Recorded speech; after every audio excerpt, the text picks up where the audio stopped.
Shop full గా ఉంది, customers వచ్చి వెళ్తున్నారు కానీ సేల్ జరగట్లేదు. ఎప్పుడు ఇదే ప్రాబ్లం ఫేస్ చేస్తున్నారా? ఎప్పుడు చేసే పని చేయడం వల్ల ఎలా మార్పు జరుగుతుంది? ఇప్పుడు నేను చెప్పబోయే దీంట్లో 8 పవర్ఫుల్ టెక్నిక్స్ అనేది మీకు చెప్తాను. ఇవి మీకు ఈ టెక్నిక్స్ త్రూ డెఫినెట్లీ మీ షాప్ ఒక చేంజ్ అనేది తెలుస్తుంది మీకు. ఈ టెక్నిక్స్ ఇవి రియల్ గా, టెక్నికల్ గా, ఎమోషనల్ గా ఉంటాయి. నా పేరు రాజేందర్ రెడ్డి.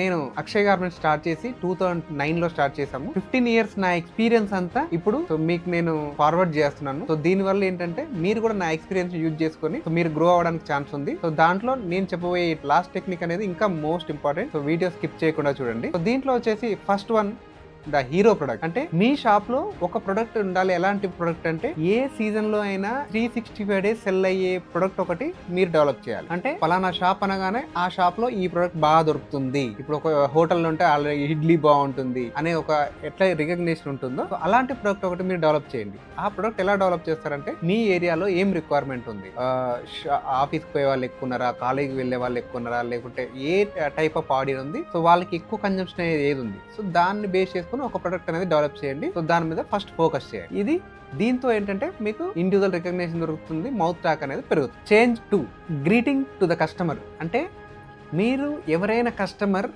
మన షాప్లోకి స్టెప్ ఇన్ అవగానే మీరు కానీ మీ సేల్స్ పర్సన్ కానీ ఫస్ట్ గ్రీట్ చేయడం అనేది చాలా ఇంపార్టెంట్. కస్టమర్ని గ్రీట్ చేసి స్మైల్ తోటి గ్రీట్ చేసి ఆ తర్వాత వచ్చిన కస్టమర్కి ఏం పర్పస్ కావాలి, ఎలాంటివి చూస్తున్నారు అంటే ఫస్ట్ తనకేం కావాలనే ఇన్ఫర్మేషన్ మనం ప్రాపర్గా తీసుకొని దానికి తగ్గట్టుగా మనం ప్రొడక్ట్ అనేది ప్రజెంటేషన్ చేయాలి. కస్టమర్ ఐ కాంటాక్ట్ కానీ కస్టమర్తో మన ర్యాపో కానీ మనం ప్రాపర్గా మెయింటైన్ చేయాలి. ఇది చాలా ఇంపాక్ట్ అనేది చూపెడుతుంది. ఇలా చేసినప్పుడు ఏంటంటే కస్టమర్కి ఓకే పలానా షాప్ వెళ్ళగానే మంచి సర్వీస్ దొరుకుతుందనే ఒక రికగ్నిషన్ అనేది దొరుకుతుంది.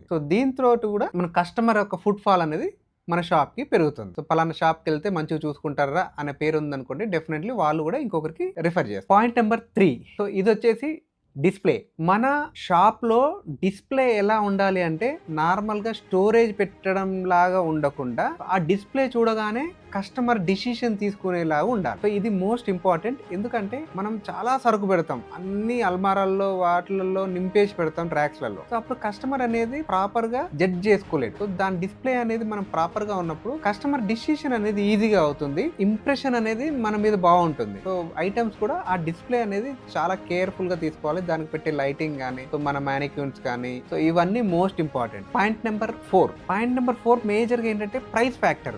చాలా మంది ఏం చేస్తారంటే ఒక షాప్ లో వచ్చేసి నేను హై రేంజే అమ్ముతాను అని చెప్పేసి ఒక 1000 రూపీస్ షర్ట్స్ అవే ఉంటది, లేదంటే లో రేంజ్ అమ్ముతాను అని చెప్పేసి only 200 rupees shirt 300 rupees shirt మీద ఫోకస్ చేస్తారు. అలా కాకుండా ప్రైస్ రేంజ్ అన్ని రకాల కస్టమర్ ని మనం సాటిస్ఫై అయ్యేలాగా, సపోజ్ మీకు 300 ఉండాలి, 400 ఉండాలి, 500 ఉండాలి, అన్ని బ్రాకెట్స్ అనేది మనం మెయింటైన్ చేయాలి. దాంట్లో కొంచెం క్వాంటిటీ పెట్టినా సరే అన్ని బ్రాకెట్స్ మెయింటైన్ చేసినప్పుడు ఏంటంటే కస్టమర్ కూడా ఆ డిఫరెన్షియేషన్ మనం చూపించడానికి అవుతుంది, అండ్ కస్టమర్ కూడా అర్థం చేసుకొని ఏ క్వాలిటీ ఎలా ఉంటుంది అని తెలుసుకోవడానికి కూడా అవకాశం ఉంటుంది. కాబట్టి ఈ ప్రైస్ బ్రాకెట్ కూడా అన్ని రకాల ప్రైస్ బ్రాకెట్ అనేది మనం మెయింటైన్ చేయాలి. పాయింట్ నెంబర్ 5, ఇది వచ్చేసి రిటర్న్ పాలసీ. కొంతమందికి ఇది ఇబ్బందిగానే అనిపిస్తుంది, బట్ రిటర్న్ పాలసీ అనేది చాలా ఇంపార్టెంట్ కూడా. ఎందుకంటే మీరు ఆన్లైన్లో కూడా చూడండి, ఏ ప్రొడక్ట్స్ ఇచ్చినా సరే 7 days రిటర్న్ పాలసీ అనేది ఉంటుంది.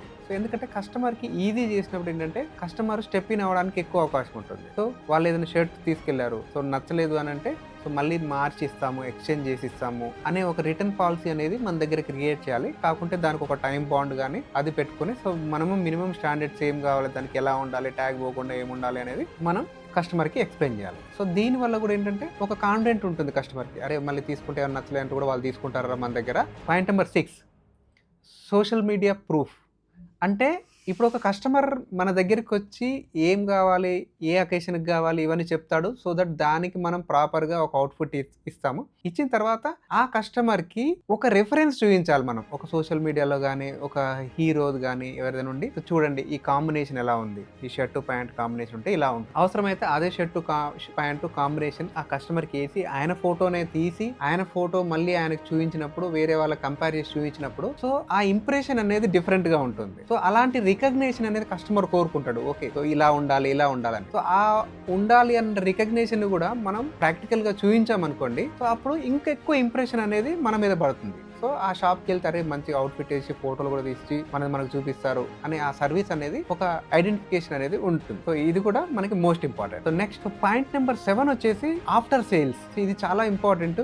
చాలా మంది కస్టమర్స్ ఏం చేస్తామంటే ఒకసారి సేల్ అయిపోగానే మళ్ళీ మనం ఫాలో అప్ చేయడమే కదా, అసలు డాటానే తీసుకోము. సో ఇది మేము అందుకే మనం ఒక బిల్లింగ్ సిస్టమ్ పెట్టుకొని, సో దాంట్లో వాళ్ళ నెంబర్ తీసుకొని, సో ఆ నెంబర్కి ఏంటంటే మనం ఒక వాట్సాప్ గ్రూప్, ఒక కమ్యూనిటీ క్రియేట్ చేసి మన దగ్గర ఏం కొత్త ప్రొడక్ట్ వస్తుంది, దాంతోపాటు ఏం ఆఫర్స్ ఇస్తున్నాము, లేదంటే ఏదైనా పాయింట్స్ ఇస్తున్నామో కొన్న వాళ్ళకి, సో ఇలాంటిది ఏదైనా ఒక చైన్ టైప్ ఆఫ్ ఆఫర్స్ అనేది మనం క్రియేట్ చేయాలి. అప్పుడు ఏంటంటే ఆ చైన్ వల్ల డెఫినెట్లీ మళ్ళీ మన షాప్కి వాళ్ళు కంబ్యాక్ అవుతారనమాట. సో దానివల్ల కూడా మనకి సేల్ అనేది పెరుగుతుంది. Point number 8. సో ఇది వచ్చేసి చాలా ఎమోషనల్.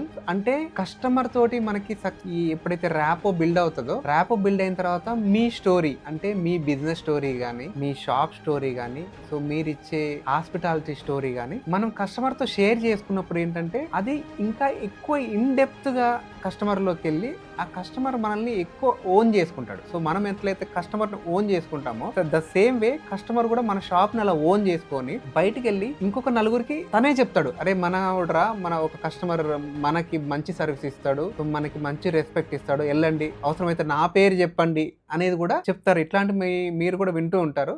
సో అలా మనకి కస్టమర్ ఎవరైనా వాల్యూ ఇవ్వడం అనేది చాలా ఇంపార్టెంట్ అనమాట. ఈరోజు మనీ సంపాదించడం ఎంత ఇంపార్టెంటో దానికంటే ఎక్కువ ప్రతి మనిషి ఒక సెల్ఫ్ రెస్పెక్ట్, ఆ మనిషికి ఇచ్చే వాల్యూ చాలా ఇంపార్టెంట్. ఆ వాల్యూస్ అనేది ప్రాపర్గా ఇవ్వనప్పుడే ఏ బిజినెస్ అయినా, ఏ రిలేషన్ అయినా సరే సో అది కట్ అయిపోతుంది. సో కాబట్టి ఎక్కువ వాల్యూస్కి ఫోకస్ చేయండి, కస్టమర్ని ఎక్కువ రెస్పెక్ట్ చేయండి, ఏం కావాలో కనుక్కోండి, తనకి ఏం కావాలో ఇవ్వండి, సో గ్రీట్ చేయండి, స్మైల్ చేయండి. ఈ 8 చేంజెస్లో ఏ చిన్న ఒక్క పాయింట్లో అయినా ఒక చిన్న మార్పు చేసినా కూడా డెఫినెట్లీ మీకు అనేది ఒక మంచి అవుట్పుట్ అనేది జరుగుతుంది. సో మీరు మంత్లీ వన్స్ కానీ, వీక్లీ వన్స్ కానీ ఒక్కొక్క చిన్న చేంజ్ ఇంప్లిమెంట్ చేసి చూడండి. సో ఖచ్చితంగా మీకు డిఫరెన్స్ అనేది తెలుస్తుంది. సో ఇంకా ఇలాంటి ఎన్నో ఇన్పుట్స్ కోసం మా ఈ యూట్యూబ్ ఛానల్ని సబ్స్క్రైబ్ చేసుకోండి. మీ ఫ్రెండ్స్ అండ్ ఫ్యామిలీలో ఎవరైనా ఉంటే మా ఈ వీడియోని షేర్ చేయండి. మా ఇన్నాళ్ళ ఈ ఎక్స్పీరియన్స్ని మాతో పాటు మా కస్టమర్స్ కూడా వాళ్ళు కూడా బెనిఫిట్ అవ్వాలని చెప్పేసి ఈ వీడియోస్ చేస్తున్నాము. So please support. Thank you very much.